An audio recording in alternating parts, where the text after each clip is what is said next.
Okay, so beta, the concept we are going to discuss is Boltzmann distribution curve. The topic under discussion is reaction kinetics. Concept under discussion is kinetics. The Boltzmann distribution curve बेटा पढ़ना हमने Boltzmann distribution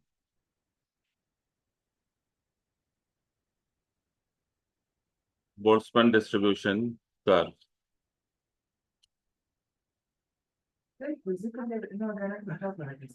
बताऊंगा मैं जब inorganic पढ़ेंगे तब। अच्छा बेटा, बोल्ट्जमैन डिस्ट्रीब्यूशन कर्व का आइडिया ये है कि सपोज आपके पास रिएक्टेंट मॉलिक्यूल्स हैं किसी कंटेनर में। ये कोई कंटेनर है और इसमें यू हैव मॉलिक्यूल्स। ठीक है, इस कंटेनर में मॉलिक्यूल्स हैं। तो बेटा ये डोर फुली बंद कर दें। तो देखो, जो मॉलिक्यूल्स हैं उनके दो एस्पेक्ट्स हैं। एक एस्पेक्ट है नंबर, कि कितने मॉलिक्यूल्स हैं। क्या बेटा, कि इस कंटेनर में कितने रिएक्टेंट्स के मॉलिक्यूल्स हैं। एक एस्पेक्ट ये है, नंबर ऑफ मॉलिक्यूल्स। फिर दूसरा एस्पेक्ट ये है कि इन मॉलिक्यूल्स की एनर्जी क्या है। तो इन दो एस्पेक्ट्स को बोल्ट्जमैन डिस्ट्रीब्यूशन कर्व के थ्रू एक्सप्लेन किया जाता है। ये बोल्ट्जमैन कर्व किस पे बेस करती है? इन दो क्वांटिटीज को एक्सप्लेन करती है।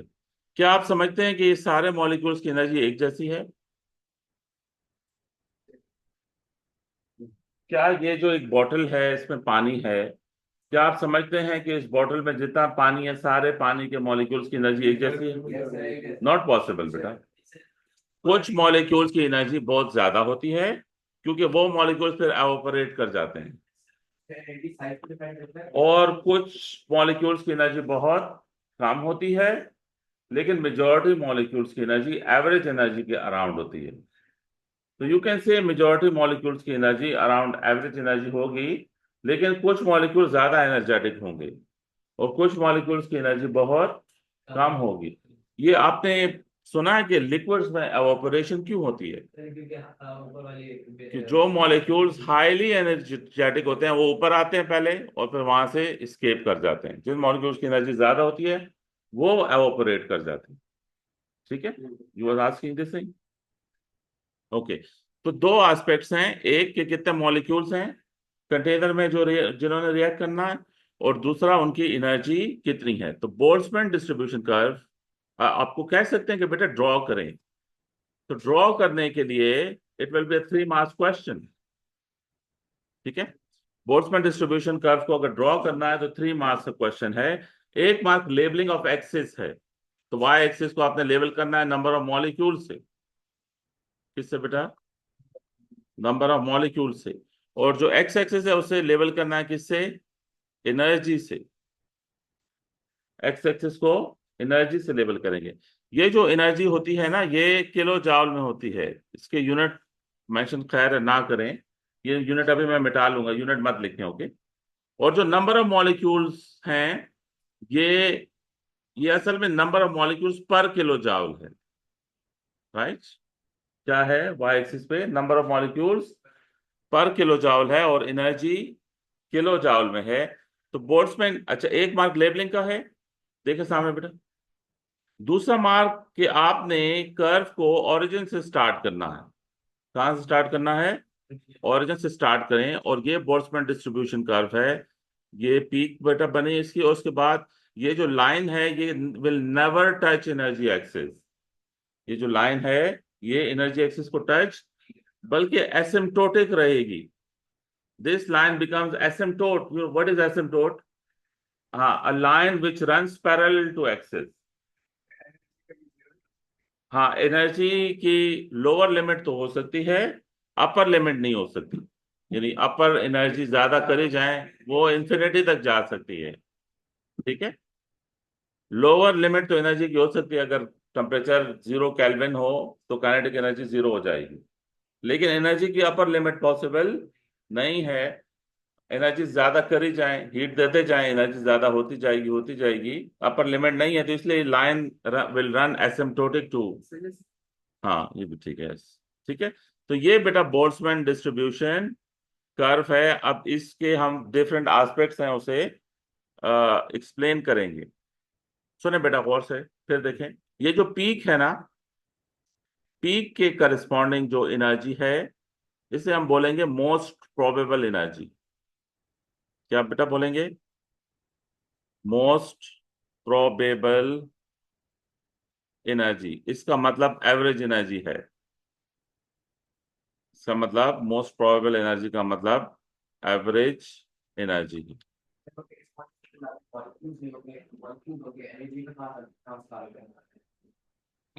मैं बताता हूँ मॉलिक्यूल्स और एनर्जी का क्या रिलेशनशिप है, वेट। बेटा फिर मोस्ट प्रोबेबल एनर्जी के बाद आप कोई भी पॉइंट सेलेक्ट करें, देखें सामने बेटा, सामने देखें, कोई भी पॉइंट सेलेक्ट करें इसके बाद, मोस्ट प्रोबेबल एनर्जी के बाद, और वो लेबल करें as activation energy. Activation energy most probable energy से हाई होगी। तो ये, जी बेटा, किसी भी पॉइंट पे एक्टिवेशन एनर्जी ले सकते हैं। लेट से आप इधर नहीं लेना चाहते, आगे ले लें, इससे पीछे ले लें, लेकिन मोस्ट प्रोबेबल एनर्जी के बाद किसी पॉइंट पे आप लें, that is activation energy. Next thing बेटा इज के total area under the curve. क्या? Total area under the curve किसे शो करेगा? टोटल नंबर ऑफ मॉलिक्यूल्स को शो करेगा। Total area under the curve represents total number of molecules. Does it make sense बेटा? क्या बेटा कहती है मैथमेटिक्स आपकी, अगर हम एक्स एक्सिस और वाई एक्सिस की क्वांटिटीज को मल्टीप्लाई करें तो क्या होगा बेटा? ये किलो जॉल इस किलो जॉल से कैंसिल हो जाएगा कि नहीं?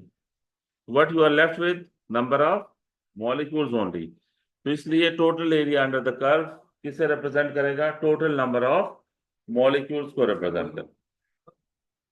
नहीं, मॉलिक्यूल्स नंबर है तो नंबर का यूनिट नहीं होता। तो बेटा ये इस कंटेनर में देख लें, ये जो टोटल मॉलिक्यूल्स हैं कंटेनर में, ये total number of molecules represent होंगे total area under the curve. Okay, next जो पॉइंट है बेटा, you remember it's a kind of revision from O levels, collision theory। You remember collision theory from O levels? तो collision theory में आपने क्या पढ़ा था बेटा? collision theory से कि प्रोडक्ट तब बनेगा, for product formation, for product formation, number one, reactant molecules must collide. Reactant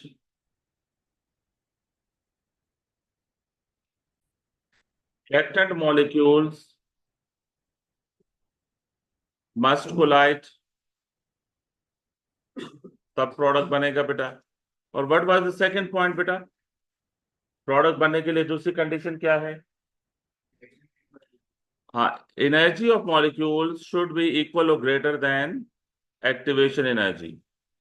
energy of molecules should be equal और ग्रेटर देन एक्टिवेशन एनर्जी। ये दो बातें पूरी होंगी तो तब प्रोडक्ट बनेगा, अदरवाइज प्रोडक्ट नहीं बनेगा।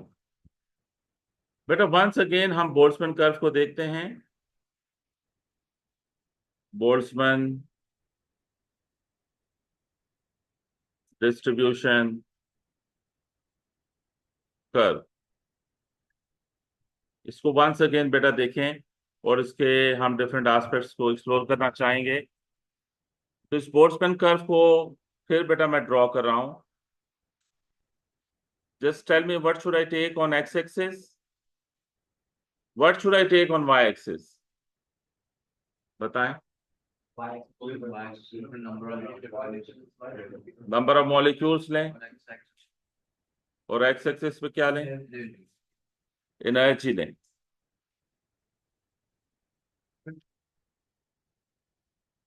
ये है बोल्ट्जमैन डिस्ट्रीब्यूशन कर्व, ये लाइन एसिम्प्टोटिक चलेगी। ओके, अच्छा ये बताएं ये कौन सी एनर्जी है बेटा? मोस्ट प्रोबेबल एनर्जी है, जो कि असल में average energy. This is most probable energy, most probable energy peak के करस्पॉन्डिंग एनर्जी है। और बेटा फिर क्या एक और लेबलिंग शो करनी है एक्टिवेशन एनर्जी के, ये एक्टिवेशन एनर्जी है। अब बेटा सुने गौर से, देखें जरा सामने, जो टोटल एरिया है वो किसे शो कर रहा है? टोटल एरिया किसे शो करेगा? टोटल नंबर ऑफ मॉलिक्यूल्स को, राइट। बेटा ये वाला जो एरिया है ये किसे शो कर रहा है? ये एरिया,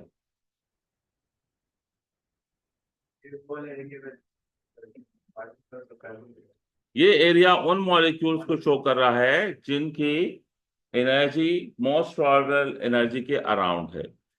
ठीक है, ये कौन से मॉलिक्यूल्स हैं बेटा? वो मॉलिक्यूल्स हैं, molecules with energy around average energy, with energy around average energy, right? बेटा ये एरिया किन मॉलिक्यूल्स को शो कर रहा है? हाँ, ये एरिया किन मॉलिक्यूल्स को शो कर रहा है? हाँ, जिनकी एनर्जी एक्टिवेशन एनर्जी के इक्वल है या ग्रेटर है। तो this area represents molecules with energy equal और ग्रेटर देन एक्टिवेशन एनर्जी। तो सिर्फ ये मॉलिक्यूल प्रोडक्ट में कन्वर्ट होंगे, टोटल मॉलिक्यूल्स में से ये वाले मॉलिक्यूल प्रोडक्ट में कन्वर्ट होंगे। क्यों बेटा? क्यों सिर्फ ये मॉलिक्यूल्स? हाँ, जिन मॉलिक्यूल्स की एनर्जी एक्टिवेशन एनर्जी के इक्वल है या ग्रेटर है, सिर्फ वो मॉलिक्यूल प्रोडक्ट में कन्वर्ट होते हैं। तो these molecules will convert to products, क्योंकि वो मॉलिक्यूल प्रोडक्ट में कन्वर्ट होते हैं जिनकी एनर्जी एक्टिवेशन एनर्जी के इक्वल हो या ग्रेटर हो। बेटा ये एरिया किस किन मॉलिक्यूल्स को शो कर रहा है? देखें सामने, इन मॉलिक्यूल्स की एनर्जी एवरेज एनर्जी से ज्यादा है लेकिन एक्टिवेशन एनर्जी से कम है। तो ये वो मॉलिक्यूल्स हैं with energy greater than average energy, energy but energy less than activation energy. ठीक है, और बेटा ये लास्ट है, देखें सामने, ये एरिया किन मॉलिक्यूल्स को शो कर रहा है? हाँ, ये मॉलिक्यूल्स हैं जिनकी एनर्जी वेरी लेस है। Okay, molecules with energy very less. तो इसका मतलब यह हुआ कि किसी सैंपल में अगर मॉलिक्यूल्स हैं तो सारे मॉलिक्यूल्स की एनर्जी एक जैसी नहीं है। ठीक है, कुछ मॉलिक्यूल्स ज्यादा एनर्जेटिक हैं, कुछ मॉलिक्यूल्स कम एनर्जेटिक हैं। तो लेकिन out of all the molecules कौन से मॉलिक्यूल्स हैं जो प्रोडक्ट में कन्वर्ट होंगे? हाँ, वो मॉलिक्यूल्स प्रोडक्ट में कन्वर्ट होंगे जिनकी एनर्जी एक्टिवेशन एनर्जी के इक्वल होगी या ग्रेटर होगी। वो इस शेडेड एरिया से शो हो रहे हैं। इसमें क्वेश्चन मैं बताता हूँ कैसे पूछेंगे। ठीक है, ये वाले जो जिसको मैंने रेड शेड किया है, ये मॉलिक्यूल्स प्रोडक्ट में कन्वर्ट होंगे क्योंकि इनकी एक्टिवेशन एनर्जी इन मॉलिक्यूल्स की एनर्जी एक्टिवेशन एनर्जी के इक्वल है या ग्रेटर है। नेक्स्ट बेटा कॉन्सेप्ट इज बोल्ट्जमैन कर्व,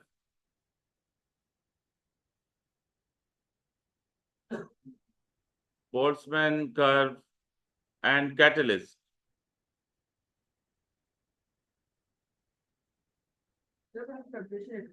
वो आता हूँ मैं, बोल्ट्जमैन कर्व एंड टेम्परेचर। तो बोल्ट्जमैन कर्व देखो, पहले हम ट्रेस कर लेते हैं। कैटलिस्ट का एक्टिवेशन एनर्जी कम होगी ना। वाई एक्सिस पे क्या बेटा शो करना है? Number of molecules, number of molecules. और एक्स एक्सिस पे क्या शो करना है?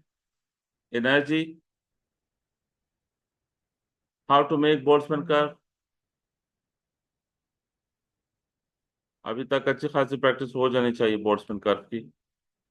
How would you make? ये बोल्ट्जमैन कर्व मैंने ड्रॉ की है। लेट्स से ये मैंने एक्टिवेशन एनर्जी शो की।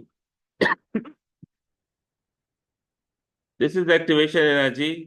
तो फिर बेटा ये एरिया है उन मॉलिक्यूल्स का जिनकी एनर्जी एक्टिवेशन एनर्जी की इक्वल है या ग्रेटर है। तो ये मॉलिक्यूल्स कैटलिस्ट, ये मॉलिक्यूल्स प्रोडक्ट में कन्वर्ट होंगे।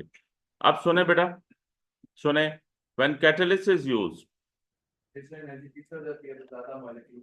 when catalyst is used, so what happens to activation energy? Activation energy will decrease. तो जब एक्टिवेशन एनर्जी डिक्रीज होगी तो where should I level activation energy now? तो I am labelling activation energy here. This is catalysed reaction की activation energy. Does make sense? और जो पहली वाली थी वो अनकैटलाइज्ड रिएक्शन की एक्टिवेशन एनर्जी थी। Does make sense? तो जब आपने कैटलिस्ट यूज किया तो area corresponding to activation energy increase हो गया कि नहीं?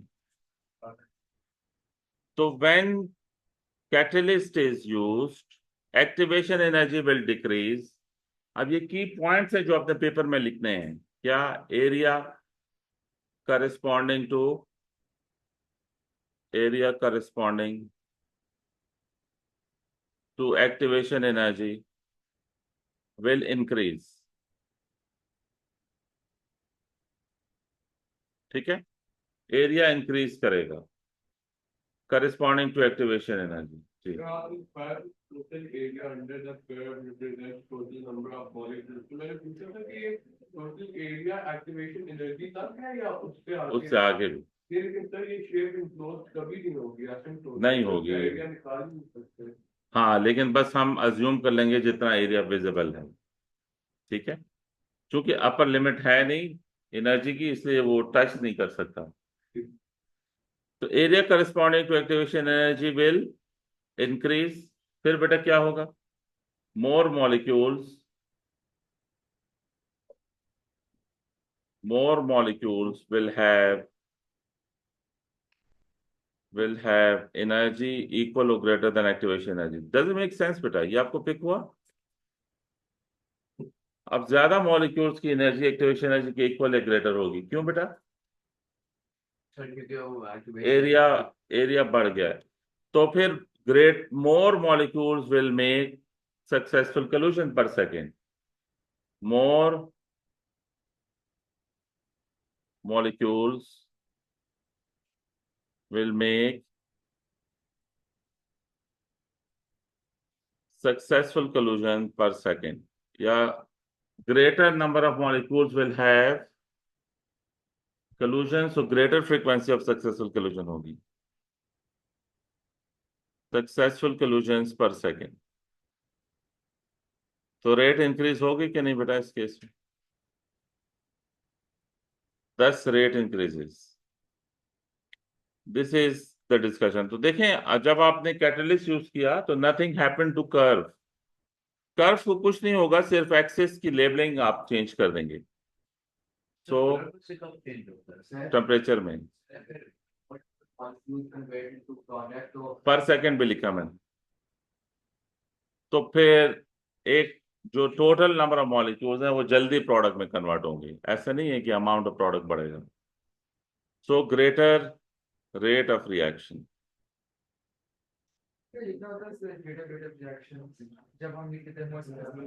हाँ बस चलो, मैंने बेटा क्या चीज आप नोट करो इधर? with catalyst nothing happened to curve. Okay, curve does not change, curve does not change, only activation energy is changed.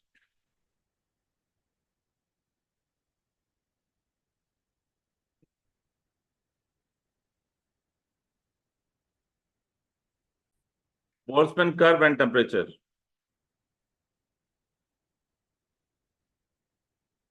Boltzmann curve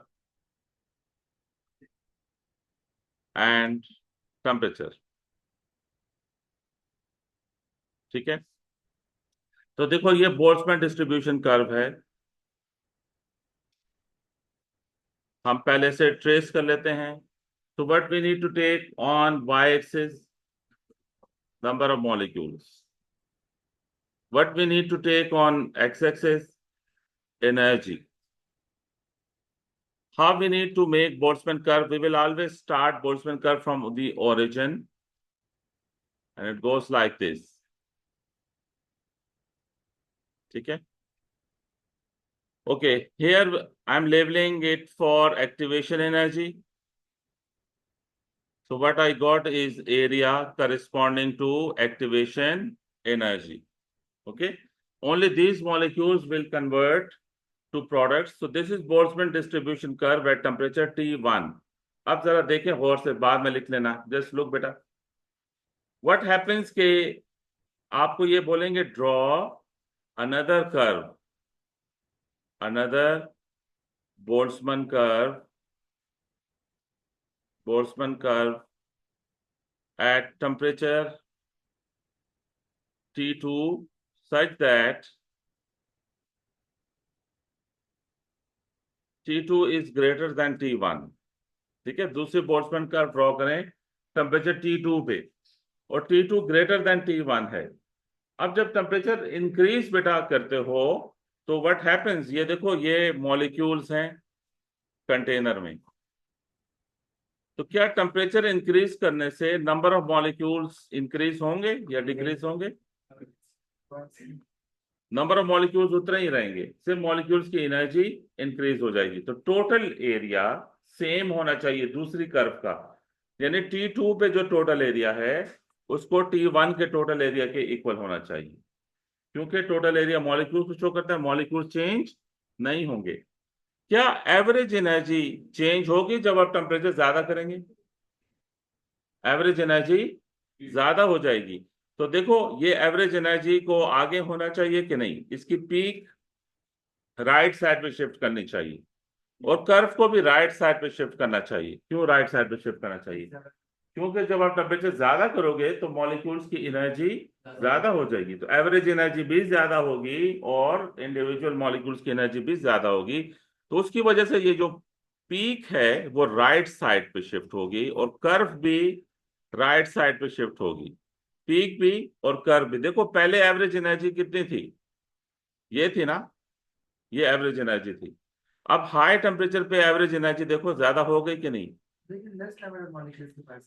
हाँ, अब हाइट को डिक्रीज करेंगे हम, उसकी लॉजिक पे अभी हम आते हैं कि हाइट को क्यों डिक्रीज करेंगे. उस दूसरा पॉइंट जो आपको नोट करना है कि इस कर्व को आपने एंड करना है with higher area corresponding to activation energy. यहाँ पे एरिया बढ़ाना है आपने. ये एरिया क्यों बेटा हमने इंक्रीज किया? एरिया बराबर रखा दोनों, एक तो बराबर बराबर है, दूसरा ये कि सर अब ओवरऑल एनर्जी इंक्रीज होगी तो ज्यादा मॉलिक्यूल है. हमने जो एरिया है, हाँ एरिया भी बराबर रखना है. पहले इसकी बात करें कि area corresponding to activation energy वो हमने क्यों ज्यादा रखा है. ये area corresponding to activation energy हमने क्यों ज्यादा रखा हुआ है, ये इसका मुझे जवाब दें बेटा.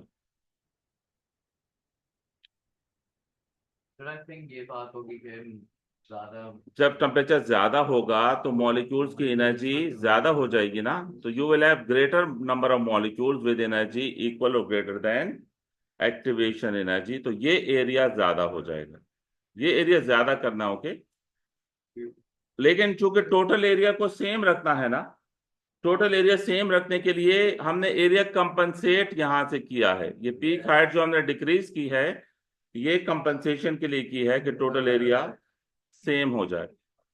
तो बेटा क्या होगा एट हाई टेम्परेचर, क्या हुआ बेटा? At high temperature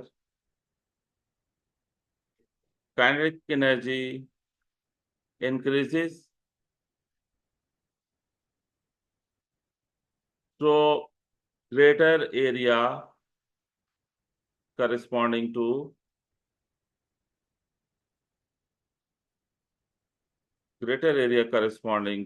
activation energy. फिर बेटा more molecules have energy. So how do more molecules have How do more molecules have energy equal or greater than activation energy? So greater frequency of successful solutions. Greater frequency of successful solutions. ये बेटा याद रखिए बात।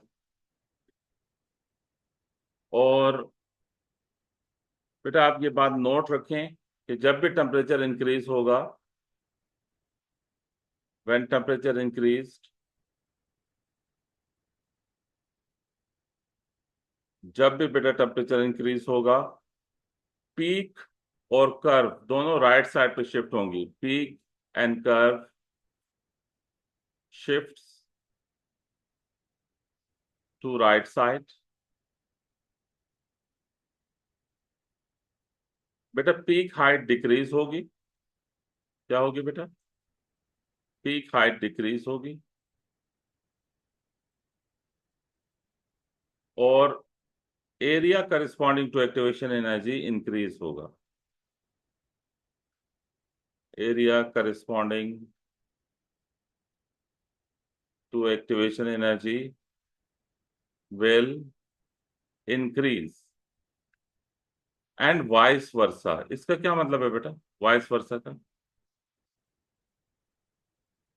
Opposite, जब temperature decrease करेगा तो curve left पे shift होगी और फिर टेम्परेचर डिक्रीज करने में पीक हाइट इंक्रीज हो जाएगी और area corresponding to activation energy decrease हो जाएगा। ये बेटा बोल्ट्जमैन डिस्ट्रीब्यूशन कर्व फोर्स का इफेक्ट है। तो